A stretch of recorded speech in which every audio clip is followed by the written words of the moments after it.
Whoops, I just knocked my water over, my sippy cup. We are back for Recovery Monday after a week away last week. Remember that Recovery Monday is going to be every other Monday, kind of going forward for a while, just because I am slammed with stuff to do. Anyway, welcome everybody. Let's put the chat overlay up so everybody can talk to each other. If this is the first time you're showing up for a Recovery Monday live stream, then why won't you let me buy a badge? Yeah, I got to say that on all my Instagram lives. And welcome. On the side, you will help. I can't hear. Can everybody else hear? I assume everybody can hear. Just give me a thumbs up and let me know that you can hear. I don't know why Julie can't hear. So anyway, got it. Hello from Croatia. Very good. Hello, everybody. So if this is your first time attending a Recovery Monday live stream, especially if you heard about it on TikTok, because I posted about it today, then welcome. It's a really supportive crowd. Everybody gets to sort of talk to each other on the chat on the side. So if you comment on whatever platform you're on, everybody will see it, which is kind of cool. And today we're going to talk about a really common topic, which is that fear of going insane or having a psychotic break. It's definitely one of the top 5. And like I said in my reel, probably really one of the top 3 fears in the community. People worry about this all the time.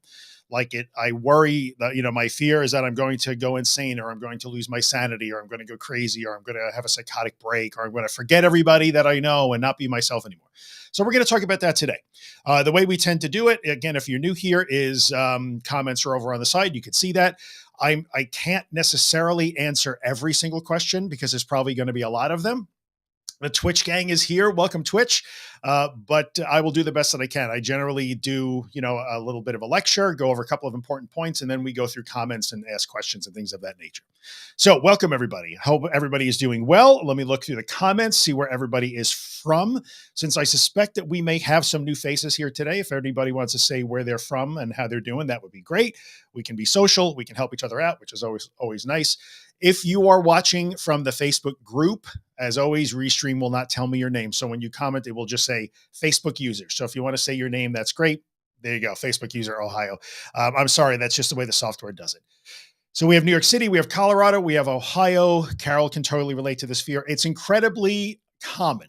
Again, I would probably put it in one of the top 3 fears: death, insanity, some sort of incapacitation. Those are probably similar things. And then feelings of shame or embarrassment are probably in the round out the top 4 or 5. England is here. Newcastle, Canada is here. Atlanta, LA, very snowy Nevada. Becca, are you in the mountains of Nevada? I don't know. Tennessee is here. Texas is here. Ohio, South Carolina. Very good. We always have people from a lot of different places. The Kiwis and the Aussies are asleep right now, so they always watch the replays. But every once in a while, we get an Australian person pop in. We got our first bot. Let's see here. I could ban that person. Hang on. No. I always love when the promotion bots come in. Promoting.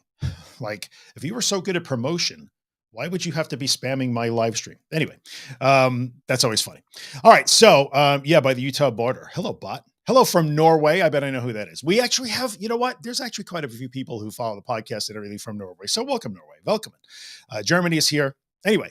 All right. So let's talk about this really common fear. This is the fear of going insane. And it's the question that comes up again and again and again. And you guys can, by show of hands, or just chime in with like, yeah, I get this.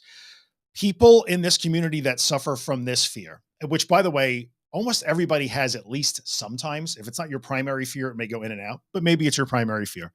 And for the most part, this causes anxious people to ask again and again and again and again, are you sure? Are you sure that you can't go crazy? It feels like it's going to break me. It feels like it's going to drive me over the edge. It feels like it's going to make me insane, or I'm going to have some sort of psychotic break.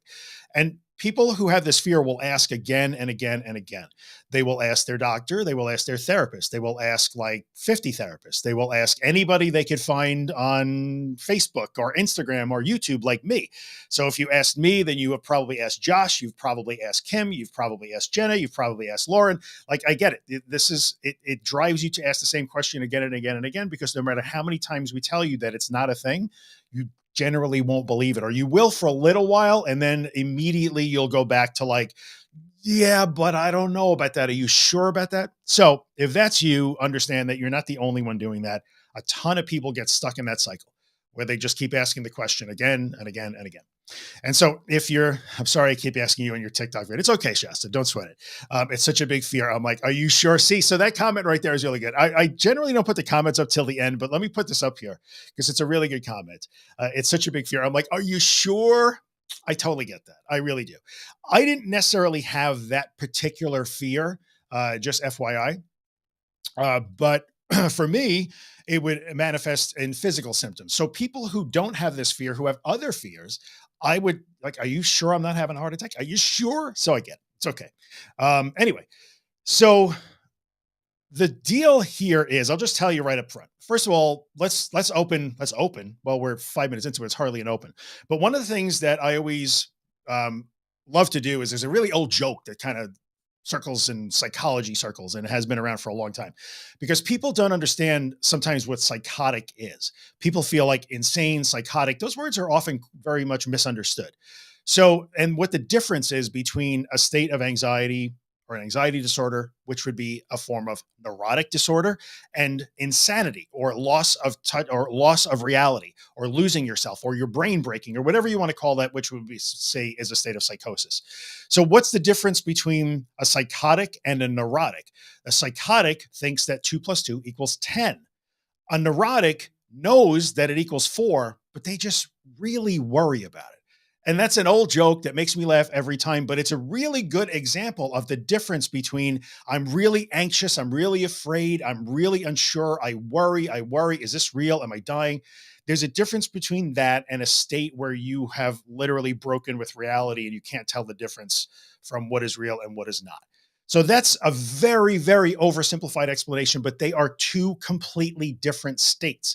And there is no, I knew somebody was going to say that. I tried so hard to say neurotic with the end, but I knew that this crowd was going to go there. Anyway, it's really important to understand that no, this is not a thing. So I will say this one more time. Your anxiety will not drive you into a psychotic state or a permanently insane state. It's not going to break your brain. I understand we've all heard about stress and how stress can create lasting effects and it can be too much, but there is a difference. These are two different things. A state of anxiety and a state of psychosis are two different things. They often coexist. That is 100% true. Like they can coexist. People who struggle with psychotic problems or, the disorders that would be classified as psychosis often are very anxious. So just because these things appear together does not mean that there is a direct path like anxiety, anxiety, anxiety. And then, oh, here's the dividing line. If it keeps going up, it crosses over into insanity. That's not a thing, right? So that's not a thing. So just know that that is not a thing. Now I've said it, but I know that 5 minutes later, you're not going to believe me. So, see, and I hear right away, see what comes through here. Like, how about with insomnia? And I'm not picking on you, smart. Here comes the smart Alec, which is a great, great screen name, smart Alec. But you could see that right away. But what about? Okay, but what about this part? The same thing. People will start to play that game where it's like, well, anxiety is impacting my sleep, and so now I will take it from I don't sleep sufficiently or enough to I will be up for 72 days in a row and I will wind up breaking my brain permanently. That's really not a thing. So go listen to the podcast episodes about sleep anxiety to uncover that distortion, right? So why do you have this fear? Because it feels like you're sort of like beside yourself, right? I don't know what to do next. That fuels it. I'm so anxious. I'm so afraid. I'm so disconnected that I don't know what to do next. I just feel beside myself, which is a feeling like an out of control feeling. I get that. So feeling that out of control thing, see, it's so interesting. We keep going through like, can derealization go into psychosis? So no matter what I say, for the next 15 minutes, if I just lecture at you for 15 minutes, I'm still going to get this. Like, right. But what about DPDR? What about dissociation? What about benzos? What about? So just watch the comment section and say that no matter what I tell you and no matter what evidence I give you, those questions are still going to be thrown into the comment section. Right. Thank you, Ivan. Your brain just doesn't work like that. Again, these are two completely different things, They are different states. You are conceptualizing this as like the line between Nevada and Utah. Like if I drive too far and too fast, I will cross from Nevada into Utah. I will somehow cross into insane or whatever it is. So just note that the comments are going to keep asking the same questions. Okay, but what about? But what about? So you feel beside yourself. You feel a little bit out of control. Yeah, I can't. Other common experiences for very anxious people are I can't think straight when I'm this way. I'm so upset. I'm so anxious. I'm so fearful. I can't think straight. I can't remember things. I'm forgetting things. I feel like I can't function, which feels like then gets interpreted as I must be losing it, right? I must be losing it. So I could understand, and we could understand why you would have the interpretation that, like, this seems so extreme. It feels like my brain is breaking. It feels like I'm losing the ability to think or remember, or I'm fumbling over my words, or I'm forgetting things. But none of that is news because in an elevated, anxious state, what we would call executive function or the higher level functions go out the window. Like all anxious people really suck at remembering and speaking, and your fine motor skills go to pot, and you stumble over words and you feel a little bit non functional because in that state, those things aren't necessarily important. So the idea that when you get really anxious, it feels like your brain is breaking and you can't seem to do anything anymore. Anxious people will interpret that as, see, this is what it feels like when my brain is breaking and I'm heading into insanity. But you never have. If you're in this live stream now, you have not done that. And that's not going to happen again because it's not a line that you cross over. It's not a line that, like, oh, I'm getting so close. I'm getting so close that I'm going to tip over and go off the insanity or psychosis bridge. So I see the comments about then please tell us what causes psychosis. I'll talk about that. But again, note, like, you got to tell me what causes it then. If you are asking me what causes it, you don't have it, right? So don't sweat that. It's okay to want to know that. And we call this psychoeducation. That's totally fine. A lot of people will say there's biological basis for psychosis. That's fine. But ask why you need to know that. Okay, I hear what you're saying, Drew, but then tell us what causes it so that I know. I could check to see if I have any of those things. You have to be really careful about that. And I think the other thing that I'll sort of finish up with here, it's not a really long lecture, is that, again, the interpretation of can it make me crazy? And again, the answer is no. The answer is no. It can make you feel certain ways, but that does not mean that you cross over into a completely different state because it is just incredibly powerful and it feels overwhelming and it feels like too much. Like so much of the disordered state is based on the idea that it's too much. The anxiety will be too much. I won't be able to handle it. And therefore, if I can't handle it, I have to finish the story. And so it means I die or I go crazy or I become permanently incapacitated. So the feeling that you can't handle it because it is very powerful. I understand the feelings are very powerful. They 100% are, not invalidating that, but they're so powerful. It feels overwhelming. And then overwhelming means I can't handle it, which leads to too much. And too much for an anxious mind has to have an end game. What does too much equal? Too much equals I break. Like I break and it go into an unfixable state where I am completely disconnected from reality forever. And I don't remember my name and I have to be institutionalized. I've heard all of the horror stories. So anxious brains will take you all the way to the end of that. This is powerful. This is uncomfortable. This is powerful. This is strong. This is really overwhelming. This is too much. Too much means I'm going to break. And then that's it. I'm done for the rest of my life. So that's the narrative that your brain will create. But I would guess that if you are in this room right now, in the audience right now, or the chat right now, you have experienced this again and again and again. And you have probably had this thought that I'm going to break again and again and again. So that's the whole, like, I feel like my anxious state will get so high that it will break me. The other side of this is I'm getting really anxious because I already have a fear of psychosis or insanity or forgetting who I am or losing my memory or dementia. That is another thing that is very, very common. So what creates the anxious state is the fear that you might be developing dementia or losing your mind or going crazy. And for people like that, it's kind of a chicken and egg. They don't feel like the anxiety is going to break them. They just are worried that they're already breaking. And if you're in that situation, you are probably engaging in all kinds of activities like looking in the mirror to see if you recognize yourself, trying to remember your kids' birthdays, trying to remember people's zodiac signs, trying to remember people's names, making sure you write down their names so you don't forget them. Like you might be engaging in all kinds of stuff that are designed to prove that your brain is still working and you're not developing dementia or you're not developing some form of psychosis. And that then makes you really anxious, that checking and checking and checking. And what happens to really anxious people? They don't function as well as non-anxious people. So your brain functions begin to degrade because you're really afraid and you're in a frantic, like you're in a frantic search to try to make sure that you're not be going crazy. And the more you try hard to find proof that you're not going crazy, the more your brain will start to kind of blink on you a little bit, and you'll stumble over words and you won't be able to remember, and you can't think clearly, and you get cloudy and foggy. And then you interpret that as proof that, see, it's happening. So it doesn't matter whether you start from, I was never afraid of going crazy, but now I think the anxiety will make me crazy. Or you started from, I'm worried that I will lose my mind, and that is fueling my fear. In the end, it winds up in the same place. So again, I will repeat, no, it does not do that. There is no thing that says, because I worry about going crazy, I might, and my brain is saying that I might be going crazy. So I have to keep engaging in checking rituals and compulsions to make sure that I'm still intact, which makes me really anxious, which makes my brain, my cognitive functions drop, which makes me feel like I'm finding proof that I'm going crazy. So look at that sort of stuff. And no, there is no direct path from like high anxiety to psychosis.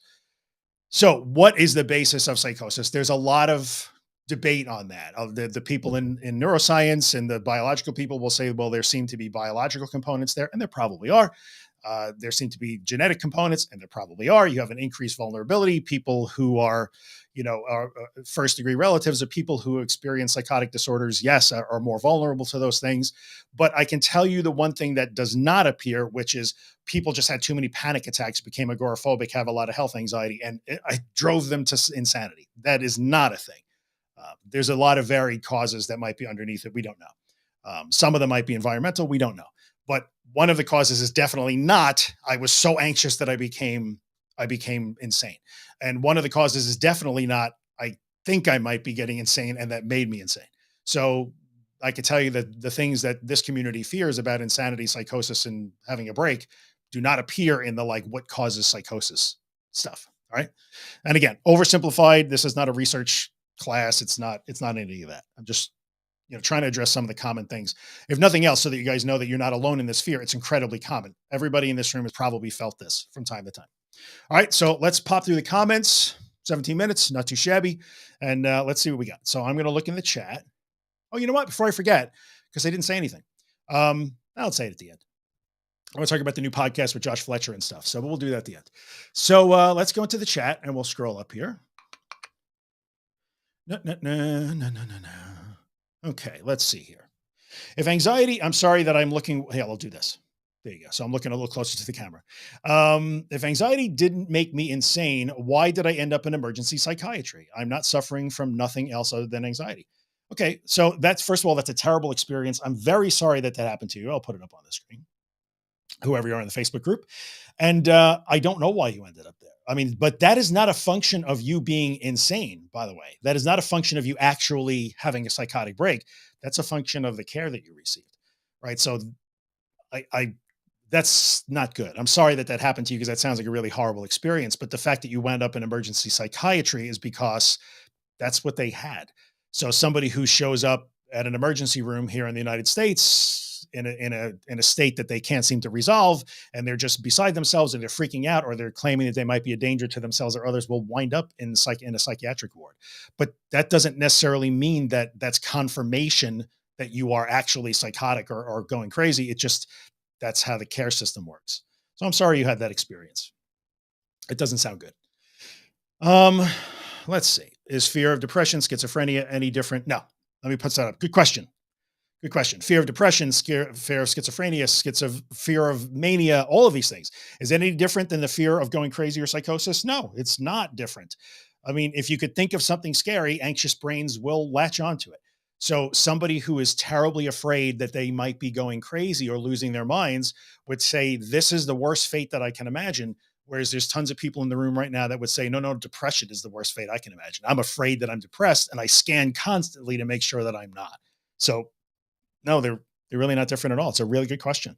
And the fact that they're not different, when you can look in a room with 80, 93 people in it, and if you guys all said like, well, this is what I'm afraid of, you would see such a wide range of fears, all of which Everybody that has that fear thinks it's the most important fear, and there's something comforting in that. Like, oh, wait a minute, my fear is about insanity, or my fear is about my breathing, or my fear is about depression. But look at all these things that people are afraid of. Like, so is it really that special? It's, to me, it's comforting. Let's see here. How does it make you feel knowing that you're worldwide? Yeah, I guess. Oh well, that's the internet. The internet connected the whole world together. Feels like I'm going insane at the moment. Let's see here. I'm sorry that I keep asking on your TikTok videos. That's okay. Tampa here. Let's see. Okay, this is cool. Let's pop this up. Jen, good comment. I think we use the word psychosis when a lot of us mean we fear neurosis. Well, technically, and these are a little bit like old school terms, but technically, if you're watching today, there's a really good chance you're suffering from some form of neuroses. So, like an anxiety disorder would be considered a neuroses, not a psychosis. So, yeah, I get it. Or what you really fear is like extreme neurosis, if you will. But again, these are kind of old school terms, and they get misapplied often. So you're uncomfortable, you're afraid, you feel badly. It's not cool. I get it, but it doesn't mean you're going to have a psychotic break as a result. Let's see here. When I get it, it just feels like I can't think, and I will get okay. Fair enough. Let's throw this up here. Oh, it's there you go. Eye in the sky. I always love that one. It feels like I can't think. So I mentioned that, right? So when you get into a really highly anxious, terrified state, and you're in a frantic state, then it feels like you can't think. Your brain functions kind of go into the crapper. Like I can't remember stuff. I'm stumbling around words. I like, I remember having a huge panic attack once. I was at the mall in Huntington, New York, and I was in the mall, and I did okay. I didn't really run out, but I did want to leave the mall. I wasn't really on the road to recovery at that point. In fact, I was definitely not on the road to recovery at that point. And I kind of hung in there, and then I walked out of the mall, but I couldn't remember where I parked my car in this giant parking lot, this giant mall out here on Long Island. And boom, off to the races. That was a huge trigger because I couldn't remember where I parked the car. Now, anybody who's walked out of a giant mall often doesn't remember where they parked the car. But to me, it was like, this is proof that I'm losing it. Right. So it's really common, but I like how you say it doesn't last long, maybe 15 minutes. That's true. So Leslie says, I feel completely insane during panic, though. So I would say that with the word you don't need in that sentence is the though, because the though is a objection. Like I hear what you're saying, but I really feel insane though. Like I understand that you feel insane, but you didn't need the though, not grammatically. I'm not the grammar police, but notice that when you include the word though, you're basically making an exception. But I feel insane. I get it. There you go. Christine knows the Walt Whitman Mall on Route 110. I don't even know. I was on the 110 side, parked on the 110. If you, we're talking Long Island roads here, but I was parked on the 110 side, and I remember just looking like I could be anywhere from Jericho down to like almost the northern state. It was crazy, and I couldn't remember where the car was. Sucked. Um, I already talked about the insomnia thing. Yeah, I probably did talk about that at some point. I've used all kinds of crazy metaphors over the time. I just try and come up with different ways to describe this that will resonate with people. It's like saying I'm going to turn into a platypus. Just saying that you might have it doesn't make it true, right? So let's see. What if it was caused by an SSRI or benzo?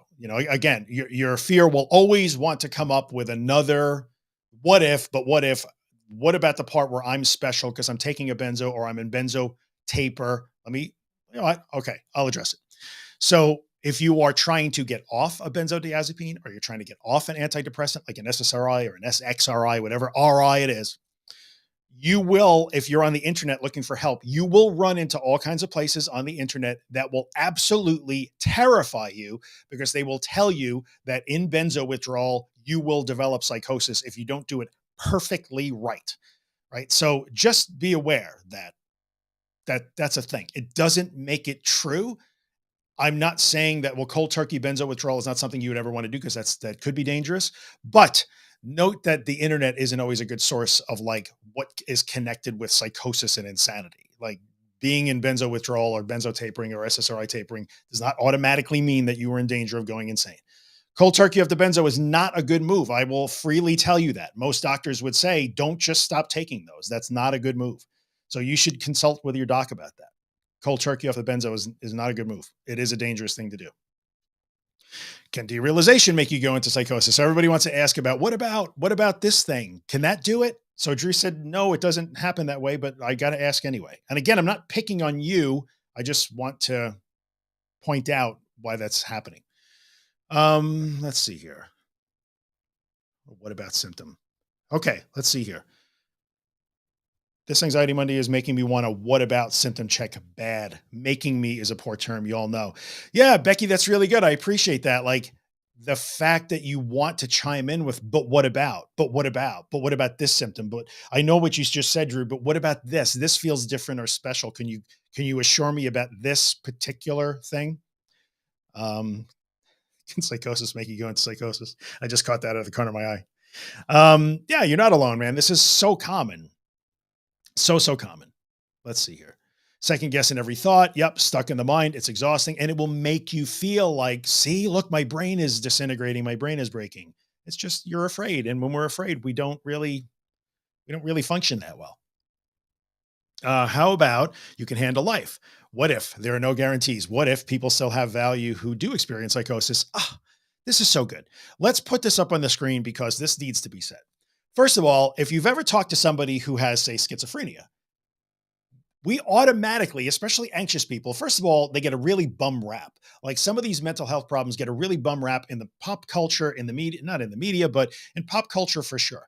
The assumption would be I was out and with my family one day and doing great. And then I got super anxious and I was literally locked in a psychiatric ward in a straitjacket, like just bouncing off the wall the next day, because that's somehow the way it's portrayed, but it's not like that. That is an extreme case. Are there people in the world that experience that? Yes, sadly there are, but we have to be really careful about buying into misconceptions and misrepresentations of even what forms of psychosis even are. Many people who live with things like schizophrenia live very full lives. There's medication, there's treatment, and they'll be like, yeah, I guess it sucks, but like I'm doing okay. Sometimes they're not, but stigmatizing it and buying into that, like, oh my God, it's automatically, as soon as I get the label psychosis, then it's automatically like one flew over the cuckoo's nest is not true. That's not true. Thank you, B. That was a really good comment to make. Really good. Um, let's keep going. DPDR is not dangerous. It's 100% true. I asked, but I laughed out loud. Can you please talk about what causes psychosis? What is the difference? Again, the difference in psychosis is there could be structural things, but there's always that sort of break with reality, not understanding what's real or what's not, or going in and out of that. That can happen. I do understand that if you Google enough, you will find people that will either say, or they have been in temporary psychotic episodes. Sometimes there are substances involved there. There are other things involved there. You will find that, but that is still not, I was so anxious that it made me psychotic. So you have to be really careful about the way you consume that information. Driveway video. You like the driveway video? It was weird doing the driveway video. I wasn't sure how people like that. I'm going to do another one very soon. Maybe in the next couple of weeks, I'm going to go to another place that I used to be afraid to do, and I'll record a podcast there. Working with feelings is underratedly hard. I love it. Feelings are not fact. I love underratedly hard. Dude, that should be like on a t-shirt. That's really good. That's 100% true. Feelings are not facts.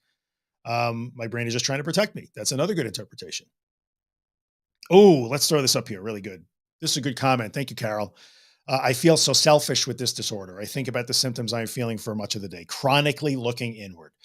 So we could tie this into some of the stuff we've talked about today in the beginning of the episode. And I told a little joke about psychotics and neurotics, right? Neurotics with an N.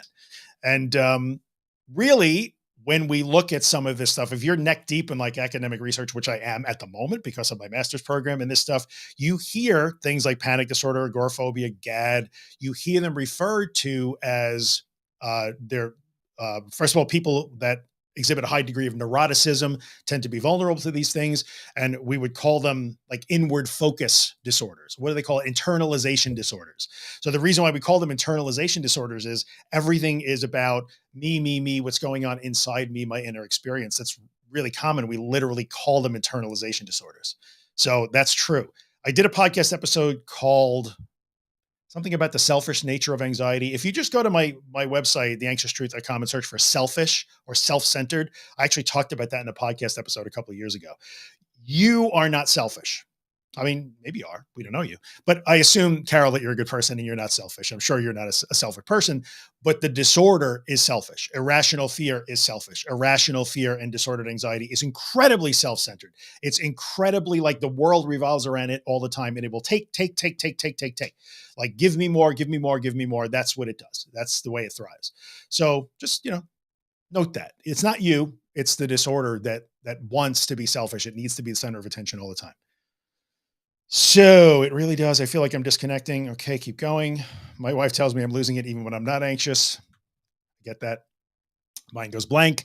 I used to sit on the sofa waiting to go crazy. Ooh, let's put this up. This is really good. Thank you, Kat. I used to sit on the sofa wanting to go crazy, waiting to go crazy, not wanting. Clearly, you didn't want to. And then I got bored. And then another symptom turned up. So I treated it like the one before. This is the comment of the day right here. No one's going to do better than Kat because this has so many good things in it. Like I got bored waiting to go crazy and I noticed that it didn't happen.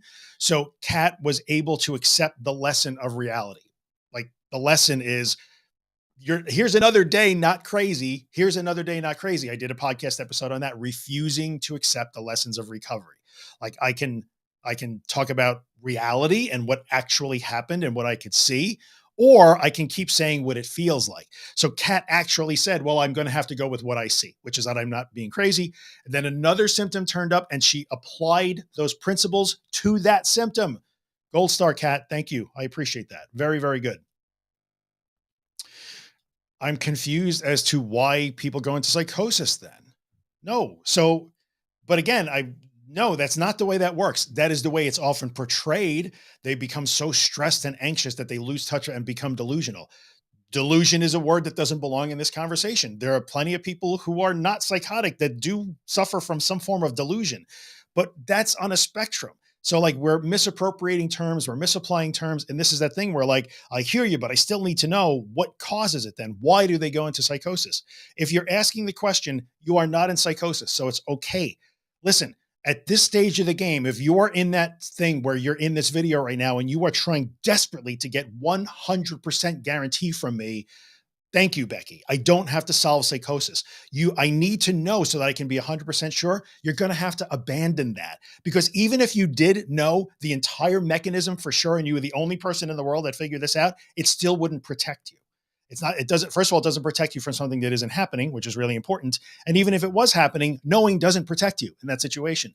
So for now, I'm not saying that you don't ever need to not know, but for now, you're just going to have to decide to not try to solve or figure it out because that's not helping you at all. It's important. Will this video be available in the Facebook group? It stays in the Facebook group for sure if you want to try and find it that way, but also on my YouTube channel is probably the best way because they're in a playlist called Recovery Monday. Thinking you'll go insane does not equal going insane. That's true. Let's see. You can have a psychosis-based illness and experience anxiety. Yes, that is true. That's what I said. Like they happen together often. And so this is true. So like there's a lot of comorbidity between psychosis and anxiety or states of anxiety, but that doesn't mean that anxiety causes the psychosis. So that is true. I did say that earlier. 100%. I always thought something was wrong with me. No, nothing is wrong with you at all. Let's keep going. We're almost at the bottom of the comments. How do we do here? 33 minutes, not too shabby. What do you do when it's too much, but you cannot get, okay, let's hear. Hey, Corey, what do you do when it is too much for you to handle, but you cannot get out of it in that moment? Like bit off more than I can chew. This is where you have to say that like, it feels like you can't handle it, so your assertion is I have to get out of it in that moment. But even when you can't, I'm guessing you asked this question because you've been there. What happens when I get into a tight spot that is too much for me and I can't easily get out of the spot? But you did get out of the spot. And I'm not trying to minimize the experience. I understand it was probably terrifying. It was very uncomfortable. It was really scary. All of those things are 100% true. But reality says you did make it out of those situations. How many in the room have been in situations where you were 100% sure that there was no way you were coming out of this because it was too much, too soon. I bit off more than I can chew. I way overshot my comfort zone. This is too much. I can't handle it. How many people in the room right now can point to at least one experience like that where you were completely sure I can't possibly handle this? So here they come. And what was the outcome in the end? You did handle it. You didn't feel good while you did it. You hated it. You were terrified. You were uncomfortable. You didn't like how handling it felt, but you did handle it. All of you guys handled it. Me. I see that. Handled. Always handled. Like you're in the room now because you got out of those situations. You made it through those situations. You did it. So it's so important. It's so important to recognize that. Very, very, very important. Okay. I worry about physically breaking, not so much mentally breaking. Okay. So again, that's whether you're worried about that or you're worried about insanity or worried about depression. In the end, it kind of is the same. See, like everybody is coming through. Recent flight from New York. This is a good one. Let's put Carol up on the screen if I get down there fast enough. Yeah, everybody goes through that. Like being on a plane is huge. That would be a huge thing. Traffic jams I see. Okay, so here we go. Like coming off an SSRI, only 2 or 3 times every day for years. But this time, I'll put that up if I get to the bottom of it. I love this. Like it's again a I can't say universal, but within the community, this is a shared experience that I was 100% in a situation that I thought was too much. This is the one that I can't handle. And you did. You always have handled it. Always. Um, let's see here. This is true. I'm glad that you got something out of my books. Smart. Here comes the smart Alec. Great reads. Thank you. I've been struggling with insomnia, so trying to apply doesn't always transition smooth. Listen, none of what I wrote in either of those two books, The Anxious Truth or 7% Slower, find both of them on my website, theanxioustruth.com. If you don't know the books, they're there. But everything I wrote in both of those two books is hard to apply. All of it is 100%. So, this is good. Loud and powerful. Loud or powerful equals loud or powerful. Loud or powerful doesn't equal true. One of the most popular things I think I ever posted on Instagram was a reel about how anxious thoughts can be strong but wrong. So that little rhymey thing that I did quite accidentally, so out of character for me, but strong but wrong is a good thing to remember. Just because it feels strong doesn't mean it's valid or correct. Let's keep going. We're almost at the bottom. You guys are cranking, man. Can you please talk about how to process these thoughts and fears? Well, in many instances, you don't have to process them, which I know is going to sound like, did he just say that I don't have to process? I know process is a huge word in mental health circles, but really it's the assertion that somehow when I have these thoughts and feelings, I have to do something with them that starts to create this cycle. So generally speaking, what you have to do is stop trying to process them. I'm really afraid right now. I noticed that I'm thinking that I might go insane. I can feel my heart beating really hard. Like you can acknowledge the things that you feel and your experiences 100%. There's nothing wrong with that. You can't not acknowledge them because they're there in your face. But now what do I do with them? How do I process them so they go away? What do I do with them? You do nothing with them. Like, oh, I'm really afraid right now that I'm about to go insane. And listen, I don't feel like I'm going to go insane right now. So I could say that very calmly. You wouldn't say it that calmly, but it's not about processing them. It's about disengaging with them. So you basically, the analogy, and I have some stuff coming out on rumination that is similar. Imagine that in that situation, the car, like you're a car, the engine is revving all the way up to the red line. That's a good time to put it in neutral and let the engine rev like crazy, but don't let it slingshot you down the road. So that's the best analogy I can give you there. Let's see here. Even speaking of, okay, this is real. 100%. Randy, you're 100% right. Even speaking of psychosis makes me nervous. The cycle is real. By show of hands, who has had words that they refuse to hear? Me. Didn't want to use the word dead or death or dying. Forbid my kids to use them. I tell that story all the time. So don't want to hear the word psychosis. Don't want to hear insane. Don't want to hear crazy. Don't want to hear cancer. Don't want to hear a ton of them, right? Ton of them. So that's very common. Thank you for addressing this. You're very welcome. I thought I was getting to the end of the comments, but no. Let's see here. I can't answer all of them. I'm sorry. If you want to find, like, have I ever talked about, there you go. Like ton of exist, me, universe, galaxy, cancer. Yeah. Those are the Big Bang. A lot of people get really super triggered by like, don't talk about cosmology. Like I contend that Neil deGrasse Tyson, or Michio Kaku, sort of like the media scientist, some of the most hated people in the anxiety community. Because if you see Neil deGrasse Tyson, there's a really good chance he's going to say some shit that makes you think about existence. And anxious people hate that. But again, this is a shared experience. You're not alone in that. Um, I'm going to run out of time in about 5 minutes here. So let's see what Bethany has to say again. Not every fear can be given the answer of this can't happen. So why be comforting? Right. Yeah, fair enough. This is really good. This is blocked Neil. Oh, poor Neil. I get it. A lot of people, oh no, I cannot possibly, I can't listen to what that guy has to say. He's going to say something that's going to blow my mind. Not every fear can be given the answer of this can't happen. So while it may be comforting to know that anxiety doesn't lead to psychosis, that won't work for other fears that may potentially happen. Yeah, maybe one day this bad thing will happen. Maybe that's true. And so much of this is, kind of so much of the recovery process is about learning that you can navigate even the worst things. Even the worst things are navigable. So at some level, that gets very philosophical and it sounds like a very blanket statement, but it's important. Let's see here. Sometimes people who don't know anxiety can tell us you've lost your mind. Ooh, okay. This is good. Thank you, Marina, for throwing this out here. That's true. So sometimes people who don't understand, like sometimes people who don't understand the mechanics of what we're dealing with here, will use words like you've lost your mind, or I know that in Britain they'd say you've lost the plot, right? You've lost the plot. They don't understand what's going on. And for an anxious person to be told that it looks like they're crazy or they're gone crazy or they're talking crazy or they're talking nonsense, that could be super triggering also. So you got to, I get that. That's true. Sometimes they don't, sometimes they don't know. They just don't know. So they use words that don't matter to them and don't matter to non-anxious people, but they matter a lot to anxious people. So I get that. Um, let's see here. Our long episodes. I can't, again, I'm going to run out of time. I can't answer every question. They just keep coming at me here. Let's see here. Um, wouldn't mind losing the plot. Okay. Well, this can happen. Like, again, this is a thing, right? What about when you can't explain a symptom or experience and can't find people who can relate to it? All feels lonely and scary. Yeah, sometimes it does feel lonely and scary, but we all experience, it is true that we all experience things in a special way. Like we all experience that. So we can never truly fully understand another person's experience. And that's one of those realities of universe that we have to accept.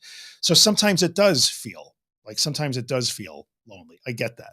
It can definitely feel lonely. So I understand. But it doesn't mean that you have to finish a thought. It doesn't mean that you have to dig in and keep trying to explain the symptom. So I would say this as sort of a blanket statement. When you experience a scary thought, a scary bodily sensation, you've been checked out a million times already. You're actually okay. And your anxiety keeps throwing different stuff at you. If your default solution is to explain it, validate it by making sure other people also have it just in case, so you know it's really anxiety. And if you can't find that, you keep digging and digging and digging. That's something you have to think about. That's something you really got to consider. Like, is this helping me that I have to explain every one of my symptoms? Probably not. Um, I've seen this question before, and I'm going to end with this one. So I'm going to challenge this one. This is that thing where, like, if you tell me, and I hear you, and I'm pretty sure that you've asked this before on some of my YouTube videos. I don't know if it was you or other people, right? So I understand that what you're trying to do is take my words and find some sort of meaning in them that says recovery means that I will never be challenged in my mental health ever again by anxiety or panic. And I cannot tell you that. And you can decide that that means that you are not recovered. You have every right to interpret it any way you want. But what I am telling you, and I am consistent in this message, and I will not vary from it, so take it or don't take it, is that recovery is what happens when you simply don't care about it anymore. If I have a panic attack today, it will come and go and it won't ever matter. It won't ever matter to me.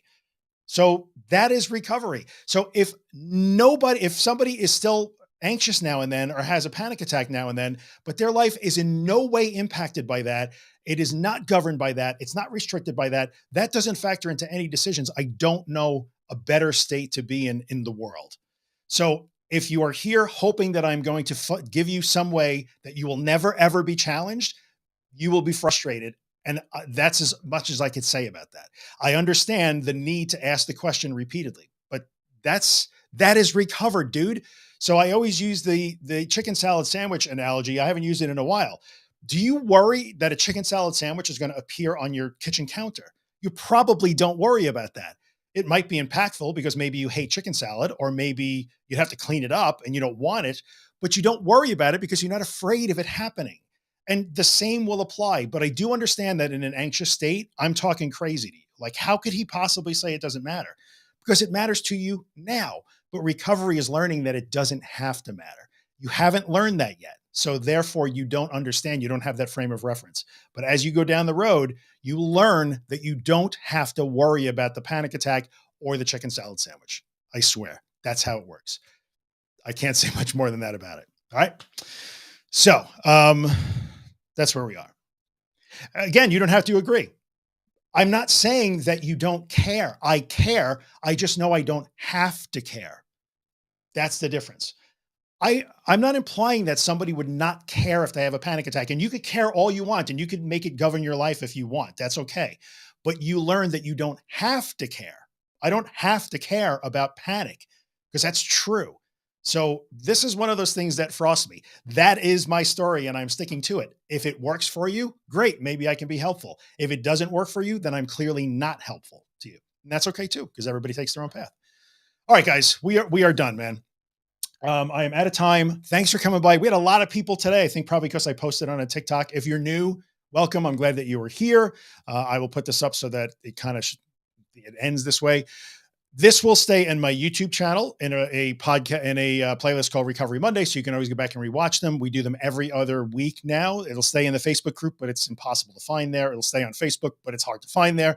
I have no idea what you Twitch people do. Don't get it, but maybe it stays there. I don't know, but that's it. So we'll be back again in 2 weeks. And just a quick reminder, you can, because I will tell you that the first 3 episodes of this podcast are already out. We have not announced them, but there are 3 podcast episodes out already. So if you're in the stream today, congratulations, you get a little bit of a sneak peek. You can go to disordered.fm. That's the first 3 episodes of Disordered are out. We will release them weekly coming forward. So I don't know, this week, Thursday, I think, I'm not sure. So check it out. If you want to know more about workshops and courses and that sort of stuff, you could find them here at learn.theanxioustruth.com. That's it. We're out. See you guys in 2 Mondays.